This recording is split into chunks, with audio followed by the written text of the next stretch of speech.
So good morning guys. तो चलिए start करते हैं आज के यानी कि 27 सितंबर के इंपॉर्टेंट करंट अफेयर्स को। देखिए पहला प्रश्न क्या है। अभी हाल ही में Russian grand prix formula one race 2021 जीतने के साथ 100 रेस जीतने वाले पहले फार्मूला वन ड्राइवर कौन बन गए हैं? तो आंसर होगा लुइस हैमिल्टन। ये ब्रिटिश फार्मूला वन ड्राइवर हैं लुइस हैमिल्टन, मर्सिडीज के ये ड्राइवर हैं और अभी इन्होंने रशियन फार्मूला वन रेस को जीत लिया और इसी के साथ ये 100 रेस जीतने वाले पहले फार्मूला वन रेस ड्राइवर बन गए हैं। ये 7 बार के फार्मूला वन वर्ल्ड चैंपियन है, लुइस हैमिल्टन इनका नाम है।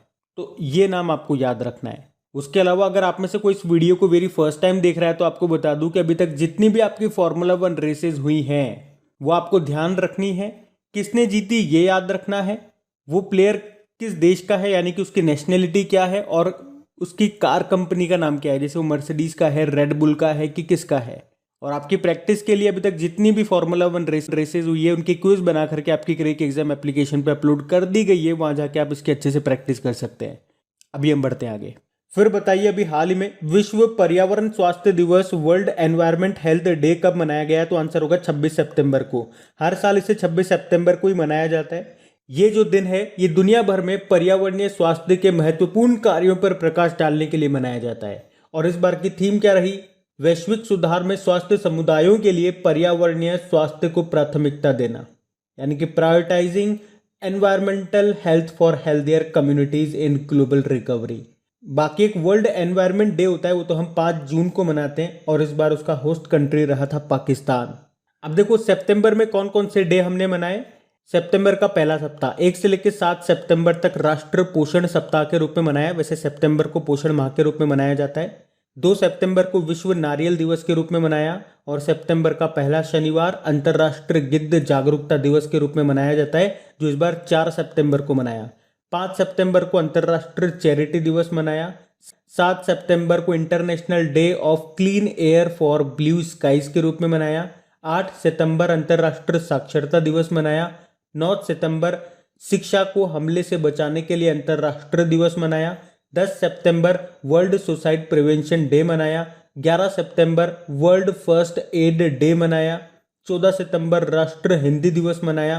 15 सितंबर अंतर्राष्ट्रीय लोकतंत्र दिवस मनाया और 15 सितंबर को ही इंजीनियर्स डे और वर्ल्ड लिम्फोमा अवेयरनेस डे भी मनाया। 16 सितंबर को ओजोन डे मनाया। 17 सितंबर को विश्व रोगी सुरक्षा दिवस वर्ल्ड पेशेंट सेफ्टी डे मनाया। 18 सितंबर को हमने विश्व बांस दिवस मनाया। विश्व जल निगरानी दिवस यानी कि वर्ल्ड वाटर मॉनिटरिंग डे मनाया। और सितंबर के तीसरे शनिवार को 2 डे मनाए। एक तो अंतर्राष्ट्रीय तटीय सफाई दिवस यानी कि इंटरनेशनल कोस्टल क्लीनअप डे और अंतर्राष्ट्रीय लाल पांडा दिवस, और इस बार ये 18 सितंबर को ही मनाए। 21 सितंबर को विश्व अल्जाइमर दिवस मनाया। 21 सितंबर को ही अंतर्राष्ट्रीय शांति दिवस मनाया। अभी 22 सितंबर को वर्ल्ड राइनो डे मनाया गया था और अभी 23 सितंबर को अंतर्राष्ट्रीय सांकेतिक भाषा दिवस इंटरनेशनल साइन लैंग्वेज डे के रूप में मनाया। तो सितंबर के ये सारे इंपॉर्टेंट डेज आप ध्यान रखना। बढ़ते आगे। फिर बताइए अभी हाल ही में the fractured Himalaya how the past shadows the present in India China relations नाम की बुक को किसने लिखा? तो आंसर होगा निरुपमा राव ने। पूर्व विदेश सचिव है ये निरुपमा राव। इन्होंने ये बुक लिखी है जिसका नाम है the fractured Himalaya how the past shadows the present in India China relations. बाकी चेतन भगत अभी इन्होंने 400 डेज नाम की बुक लिखी। इससे पहले वन अरेंज्ड मर्डर नाम की बुक लिखी थी। बाकी Kaveri Bamzai the 3 Khans and the emergence of new India नाम की बुक लिखी और Subramanian Swamy human rights and terrorism in India नाम से बुक लिखी इन्होंने। ध्यान रखना ये। फिर अगला प्रश्न है, बताइए अभी हाल ही में किस देश के फ्यूगो ज्वालामुखी में विस्फोट हुआ? तो आंसर होगा ग्वाटेमाला। ग्वाटेमाला के फ्यूगो ज्वालामुखी में अभी 23 सितंबर को एक जोरदार विस्फोट हुआ है। ये फ्यूगो जो है ये 3.7 किलोमीटर ऊंचा है और ये ग्वाटेमाला के 3 सक्रिय ज्वालामुखियों में से एक है। ग्वाटेमाला ये कहाँ पड़ता है? ये एक सेंट्रल अमेरिकन कंट्री है। ये रहा मैप में, देखिए आप ग्वाटेमाला। कैपिटल इसकी ग्वाटेमाला सिटी है। करेंसी है क्वोट्जाल और इसके प्रेसिडेंट है अलेजांद्रो ग्यामेत्रे। अच्छा, ज्वालामुखी की बात है, कुछ इंपॉर्टेंट प्रश्न मैं आप लोगों से पूछूंगा जो आपके कई बार एग्जाम में रिपीट होते हैं डायरेक्ट। एक प्रश्न सिंपल सा ये बताओ, पृथ्वी का सुरक्षा वॉल्व किसे कहा जाता है? तो अब वैसे तो आप आंसर कर ही दोगे, क्या टॉपिक चल रहा है, ज्वालामुखी को ही कहा जाता है। और विश्व का सबसे ऊंचा सक्रिय ज्वालामुखी कौन सा है, माउंट कोटोपेक्स है, ये आपको मिलेगा इक्वेडोर में। और भूमध्य सागर का प्रकाश स्तंभ, लाइट हाउस ऑफ मेडिटेरियन सी, किसे कहते हैं, स्ट्राम्बोली ज्वालामुखी को, ये आपको मिलेगा इटली में। एक बार एग्जाम में पूछा गया था ये किस द्वीप पर स्थित है, लिपारी द्वीप पर है। इसी तरह से इटली का एक ज्वालामुखी है एटना ज्वालामुखी, ये आपको मिलेगा सिसिली द्वीप पे। और एक विशुवियस ज्वालामुखी भी याद रखो, ये भी आपको मिलेगा इटली में ही। अच्छा, भारत में एकमात्र सक्रिय ज्वालामुखी है, बैरन द्वीप पर स्थित है, बैरन ज्वालामुखी, ये आपको मिलेगा अंडमान निकोबार में। और किलायू ज्वालामुखी भी न्यूज में आता है कई बार, ये यूएसए के हवाई द्वीप पर स्थित है। वैसे हवाई द्वीप पर आपको मोना लोआ ज्वालामुखी भी मिलेगा। एक इंडोनेशिया के भी याद रखो, क्राकातोआ ज्वालामुखी है, माउंट मेरापे है और सिनाबुंग ज्वालामुखी है। उसी तरह से जापान का फ्यूजी आमा ज्वालामुखी, ये याद रखो। अच्छा, ज्वालामुखी में सबसे ज्यादा कौन सी गैस निकलती है, ये प्रश्न एग्जाम में पूछा जा चुका है, जलवाष्प, वाटर वेपर्स। और रिंग ऑफ फायर ये किस महासागर में स्थित है, प्रशांत महासागर में। और माउंट एयरबस ज्वालामुखी ये किस महाद्वीप पर है, ये अंटार्कटिका में मिलेगा आपको। और ये प्रश्न भी आया था कि वो कौन सा महाद्वीप है जहां पे एक भी ज्वालामुखी नहीं है, तो आंसर होगा ऑस्ट्रेलिया। तो ज्वालामुखी से रिलेटेड वो सारे इंपॉर्टेंट क्वेश्चन मैंने आपको कवर कराने की कोशिश की जो आपके कई बार एग्जाम में रिपीट होते हैं, तो इनको ध्यान रखना, बढ़ते हैं आगे। फिर बताइए, अभी हाल ही में बंगाल की खाड़ी में बना चक्रवात का नाम गुलाब ये किस देश ने दिया, तो आंसर होगा पाकिस्तान ने। तो बंगाल की खाड़ी में बना निम्न दबाव का क्षेत्र तेज होकर के चक्रवात में बदल गया है और इसका नाम रखा गया है गुलाब। किस देश ने नाम दिया गुलाब, पाकिस्तान ने। ये 2021 का तीसरे नंबर का चक्रवात है, पहला तोकाते आया था, फिर यास आया था। तोकाते ये अरब सागर में उठा था जिसका नाम म्यांमार ने दिया था तोकाते। यास जो है ये बंगाल की खाड़ी से उठा था जिसका नाम ओमान ने दिया था। अब ये जो गुलाब है ये भी बंगाल की खाड़ी में ही बना है जिसका नाम पाकिस्तान ने दिया है। अब बात पाकिस्तान की है तो ये रहा मैप में पाकिस्तान। कैपिटल इस्लामाबाद है, करेंसी है पाकिस्तानी रुपया, प्रेसिडेंट है आरिफ अलवी और प्रधानमंत्री है इमरान खान। भारत और पाकिस्तान के बीच की जो बॉर्डर लाइन है उसको कहते हैं रेड क्लिफ लाइन। और पाकिस्तान के पहले प्रधानमंत्री का नाम एग्जाम में पूछा जा चुका है, लियाकत अली खान है। पाकिस्तान का नेशनल ड्रिंक, राष्ट्रीय पेय रस गन्ने का रस है। और पाकिस्तान में हिंदू समुदाय की पहली महिला जज का नाम है सुमन कुमारी। और पाकिस्तान की पहली महिला चीफ जस्टिस कौन बनी अभी, आयशा मलिक बनी है। और पाकिस्तान के राष्ट्रीय सुरक्षा सलाहकार बने थे कौन, मोईद यूसुफ। और रावलपिंडी में प्रसिद्ध KRL क्रिकेट स्टेडियम का नाम बदलकर शोएब अख्तर के नाम पर रखा गया है। अच्छा, ये बताओ आप, तो अभी लास्ट टाइम में शाहिद अफरीदी है, उनकी ऑटोबायोग्राफी आई थी, उसका नाम क्या था, गेम चेंजर था। और पाकिस्तान प्रशासनिक सेवा के लिए पहली हिंदू चयनित कौन हुई थी, सना रामचंद हुई थी। उसके अलावा पाकिस्तान एयरफोर्स के पहले हिंदू पायलट बने थे राहुल देव, तो ये ध्यान रखना, बढ़ते आगे। फिर बताइए, अभी हाल ही में किसने स्पेस स्टार्टअप प्राइवेटर को लॉन्च किया, तो आंसर होगा स्टीव वोजनियाक। तो एप्पल के सह संस्थापक हैं स्टीव वोजनियाक और इन्होंने प्राइवेटर स्पेस नाम से एक नया स्पेस स्टार्टअप को लॉन्च किया है। तो इसका नाम याद रखना, प्राइवेटर स्पेस नाम है। अच्छा, अगर मैं आपसे पूछूं टेस्ला कार के जो संस्थापक है एलन मस्क, उनकी स्पेस कंपनी का नाम क्या है, स्पेस एक्स। अमेजन के संस्थापक हैं जेफ बेजोस, उनकी स्पेस कंपनी का नाम क्या है, ब्लू ओरिजिन। बाकी जैक डॉर्सी ये तो ट्विटर के सीईओ हैं, मार्क जकरबर्ग फेसबुक के सीईओ हैं। बाकी एंजेला मर्केल ये तो जर्मन चांसलर हैं, लेकिन अभी ये न्यूज़ में थी क्योंकि इन्होंने कहा कि ये 2021 के अंत तक इस्तीफा दे देंगी। तो याद रखना इस प्रश्न से कि स्पेस स्टार्टअप है प्राइवेटर, इसको लॉन्च किया स्टीव वोजनियाक ने। अच्छा, इसी तरह से अगर आपसे पूछा जाए कि पहले अंतरिक्ष यात्री का नाम क्या है, यूरी गागरिन है, USSR से थे ये। और भारतीय मूल की दूसरी महिला अंतरिक्ष यात्री कौन बनी थी, शिरीषा बांदला बनी थी। दूसरी महिला क्यों बोल रहा हूं मैं, क्योंकि इनका जन्म भारत में हुआ था। और वैसे आप बात करोगे तो पहले कल्पना चावला थी, दूसरी सुनीता विलियम्स थी और ये तीसरी बनी शिरीषा बांदला। लेकिन भारत में जन्म के अनुसार बात करोगे तो फिर ये दूसरी कही जाएंगी, ये ध्यान रखना। और भारत के पहले स्पेस टूरिस्ट क्या नाम है, संतोष जॉर्ज, ये केरल से हैं।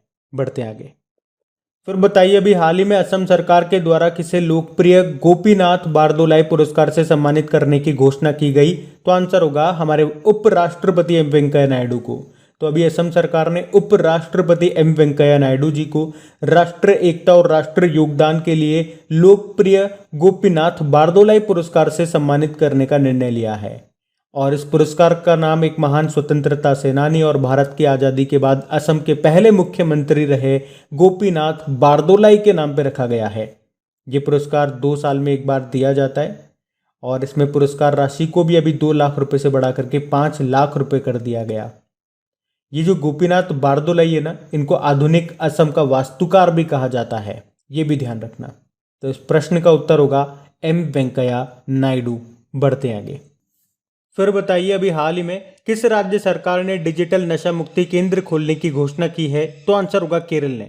आप देख रहे होंगे आजकल जो छोटे छोटे बच्चे होते हैं ये ऑनलाइन गेम्स के काफी आदी हो चुके हैं, काफी एडिक्टेड हो चुके हैं। तो ऐसे बच्चों के लिए केरल की सरकार ने उन बच्चों को ऑनलाइन गेम्स की आदत छुड़वाने और फिर से उन्हें मुख्य धारा में लाने के लिए ये डिजिटल नशा मुक्ति केंद्र स्थापित करने की घोषणा की है। किसने? केरल ने। तो ये रहा मैप में केरल। देखो, केरल को गार्डन ऑफ स्पाइस मसालों का बाग कहा जाता है। कैपिटल इसकी तिरुवनंतपुरम है। विक्रम साराभाई स्पेस स्टेशन आपको यही मिलेगा और भारत का पहला स्पेस टेक पार्क भी। यहाँ के फिर से मुख्यमंत्री बने थे Pinarayi Vijayan, left democratic party से हैं। गवर्नर है आरिफ मोहम्मद खान। बाकी अभी आपको बताया था केरल से ही है भारत के पहले स्पेस टूरिस्ट जिनका नाम है संतोष जॉर्ज, और भारत का पहला मेडिकल डिवाइस पार्क ये स्थापित होगा केरल में ही। अभी केरल ने कृषि कर्ण परियोजना शुरू की थी और देश का पहला हार्ट फेलियर बायो बैंक ये केरल में शुरू हो जाएगा। देखो, लिटरेसी रेट के मामले में और सेक्स रेशो में केरल नंबर 1 पर है। नीति आयोग ने जो सस्टेनेबल डेवलपमेंट गोल इंडेक्स जारी किया था उसमें भी टॉप पे था केरल, लास्ट में बिहार था। केरल ने ही नॉलेज इकोनॉमी मिशन शुरू किया था। केरल ने ही स्मार्ट किचन योजना शुरू की थी और केरल की नई स्वास्थ्य मंत्री बनी वीना जॉर्ज। और केरल की पहली महिला राजस्व मंत्री थी गौरी अम्मा, जिनका भी निधन हो गया। और देश की सबसे युवा मेयर बनी थी जिनका नाम था आर्या राजेंद्रन, ये केरल से थी। केरल ने 1 स्कूल 1 IAS योजना शुरू की। भारत का पहला श्रम आंदोलन संग्रहालय ये केरल के अल्लापुझा में शुरू किया जाएगा। और भारत का पहला जेंडर पार्क ये भी स्थापित किया जाएगा केरल में ही। देखो, केरल के 2 क्लासिकल डांस है, कथकली और मोहिनीअट्टम। यहीं पे आपको एरविकुलम नेशनल पार्क मिलेगा, साइलेंट वैली नेशनल पार्क मिलेगा और पंबादम सोला नेशनल पार्क, जिसे आप अन्नामुडी सोला नेशनल पार्क भी कह सकते हो, ये आपको मिलेगा यहाँ पे। केरल का स्टेट एनिमल क्या है? जो झारखंड और कर्नाटक का है, यानी कि हाथी। तो ये ध्यान रखना। बढ़ते आगे। फिर बताइए, जयपुर साहित्य सम्मेलन का नवा अंतर्राष्ट्रीय सम्मेलन ये 2022 में किस देश में आयोजित होगा? तो आंसर होगा मालदीव में। तो जयपुर साहित्य सम्मेलन का ये नवा अंतर्राष्ट्रीय सम्मेलन है जो अगले साल मई में मालदीव में आयोजित किया जाएगा। मालदीव में होगा। तो ये रहा मैप में मालदीव। देखो, मालदीव की कैपिटल क्या है? माले। करेंसी है मालदीवियन रुपया। प्रेसिडेंट है इब्राहिम मोहम्मद सोले। और मालदीव से एक सबसे इंपॉर्टेंट क्वेश्चन है यहाँ के विदेश मंत्री का नाम अब्दुल्ला शाहिद। क्यों इंपॉर्टेंट है? क्योंकि यूनाइटेड नेशन जनरल असेंबली के 76th सेशन के इनको अध्यक्ष बनाया गया है। तो इनका नाम ध्यान रखना आप। पढ़ते आगे। फिर बताइए, अभी हाल ही में भारतीय सेना ने विजय सांस्कृतिक महोत्सव का आयोजन ये कहाँ पे किया? तो आंसर होगा कोलकाता में। तो अभी भारतीय सेना ये 26 से 29 नवंबर तक कोलकाता में विजय सांस्कृतिक महोत्सव का आयोजन कर रही है। ये जो महोत्सव है ये भारत पाकिस्तान युद्ध जो हुआ था 1971 में, उसकी स्वर्ण जयंती के उपलक्ष्य में मनाया जा रहा है, क्योंकि अभी इसे पूरे 50 साल हो गए हैं। ये युद्ध 3 दिसंबर 1971 को शुरू हुआ था, जो कि 16 दिसंबर 1971 को समाप्त हुआ था। ये बांग्लादेश की स्वतंत्रता के लिए भारत और पाकिस्तान के बीच एक सैन्य टकराव था और ये शायद पहली बार था जब भारत की तीनों सेनाओं ने एक साथ मिलकर के लड़ाई लड़ी थी। तो ये ध्यान रखना आप। पढ़ते आगे। फिर बताइए कि अभी हाल ही में जारी स्पीड टेस्ट 2021 में भारत की रैंक क्या है? तो आंसर होगा 122। तो अभी internet speed management tool speed test 2021 global index launch किया गया है। इसके अनुसार वैश्विक स्तर पर 2020 में मोबाइल डाउनलोड स्पीड 59.5% बढ़ी है और इसमें भारत 122वें नंबर पर है और टॉप पे है USA। अच्छा, 122 रैंक से आप कुछ रिलेट कर पाओगे यहाँ पे। आपको याद होगा हमने पढ़ा था ग्लोबल यूथ डेवलपमेंट इंडेक्स आया था अभी, उसमें भारत 122वें नंबर पे ही था और टॉप पे कौन सा देश था, सिंगापुर था। उसी तरह से अभी 2-4 दिन पहले हमने पढ़ा था फ्रीडम हाउस ग्रुप ने एक रिपोर्ट जारी की थी, उसके अनुसार इंटरनेट की स्वतंत्रता के मामले में सबसे खराब देश बताया गया था चाइना को। और ग्लोबल इनोवेशन इंडेक्स आया था अभी, उसमें भारत 46 नंबर पे था और टॉप पे था स्विट्जरलैंड, जिसको जारी किया था वर्ल्ड इंटेलेक्चुअल प्रॉपर्टी ऑर्गेनाइजेशन ने। और कौन सा संगठन है, कौन सा ऑर्गेनाइजेशन है जो ease of doing business report को जारी करता है, वर्ल्ड बैंक। अभी इसने इसको बंद करने का फैसला किया, तो ये भी ध्यान रखना। बढ़ते आगे। फिर बताइए, अभी हाल ही में पहला राष्ट्रीय सहकारिता सम्मेलन ये कहाँ पे हुआ, तो आंसर होगा नई दिल्ली में। तो अभी भारत का पहला सहकारिता सम्मेलन यानी कि कोऑपरेटिव कॉन्फ्रेंस का आयोजन अभी 25 सितंबर को नई दिल्ली के इंदिरा गांधी इंडोर स्टेडियम में किया गया। अच्छा, अभी सहकारिता मंत्रालय में संयुक्त सचिव कौन बने थे, ये करंट अफेयर्स का प्रश्न है, इसका आंसर दो। चलो, ये आपके लिए होमवर्क प्रश्न ही रहेगा, कमेंट बॉक्स में टाइप करना। बाकी अंतर्राष्ट्रीय सहकारिता दिवस कब मनाया जाता है, तो याद रखना 3 जुलाई को मनाया जाता है। तो अब बात करेंगे कल के वीडियो में पूछे गए प्रश्न के उत्तर की। तो कल के वीडियो में आपसे पूछा था अभी हाल ही में किस राज्य में दुनिया के सबसे ऊंचे इलेक्ट्रिक व्हीकल चार्जिंग स्टेशन का उद्घाटन किया गया, तो आंसर होगा हिमाचल प्रदेश में। आप सभी ने प्रश्न का बिल्कुल सही उत्तर दिया है। और गाइज, अगर सेशन अच्छा लगा हो तो इसे लाइक करके अपने दोस्तों के साथ में शेयर जरूर करना। Thank you guys.